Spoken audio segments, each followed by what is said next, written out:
Bapak, Ibu, dan saudara-saudari yang terkasih, selamat berjumpa kembali dalam renungan bulan Katekes Liturgi hari yang ke-24. Renungan pada hari ini berjudul Berliturgi dengan Piranti Digital. Bapak, Ibu, dan saudara-saudari yang terkasih, suatu kali, seorang imam muda harus memimpin misa di sebuah stasi yang jauh dari pastorannya, sekitar 40 km jauhnya. Saat akan mulai, tiba-tiba ia sadar kalau tidak membawa buku leksionarium atau kitab suci. Ia meminta tolong kepada umat untuk mencarikan kitab suci. Ternyata upaya ini tidak berhasil.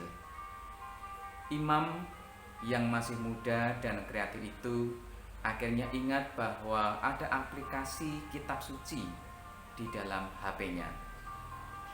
Akhirnya ia pun menggunakan aplikasi ini. Lalu setelah membaca bacaan Injil dari aplikasi tersebut, imam itu mengangkat HP-nya dan menyerukan aklamasi, "Demikianlah Injil Tuhan." Umat pun menjawab dengan penuh semangat, "Terpujilah Kristus." Bapak, Ibu, dan saudara-saudari yang terkasih, mengangkat HP seperti laksana Injil atau Evangeliarium seperti yang dilakukan imam muda tersebut tentulah kurang tepat secara liturgis.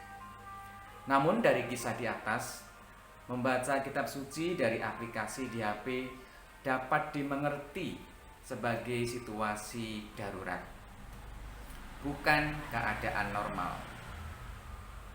Nah, persoalan liturgis tentu lebih luas dalam hal ini.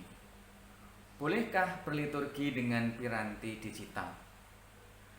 Konstitusi liturgi menyatakan bahwa sarana-sarana alat komunikasi boleh digunakan dalam perayaan liturgi, tetapi harus digunakan secara bijak dan penuh hormat. Sebenarnya secara umum kita sudah sangat biasa dengan penggunaan sound system, dokumentasi, layar monitor, siaran radio dan televisi pada perayaan liturgi. Begitu pula dengan penggunaan LCD proyektor.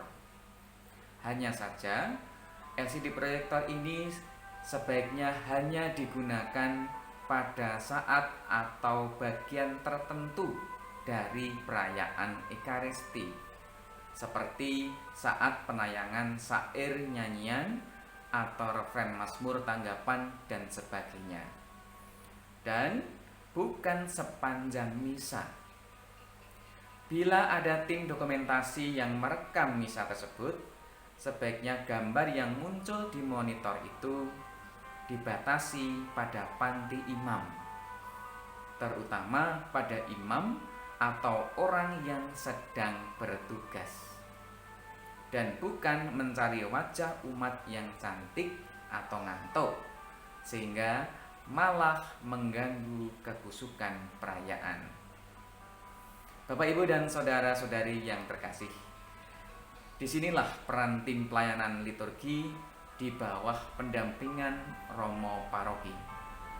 Sejauh piranti digital digunakan secara bijak dan penuh hormat, niscaya umat akan semakin dibawa pada penghayatan yang semakin dalam.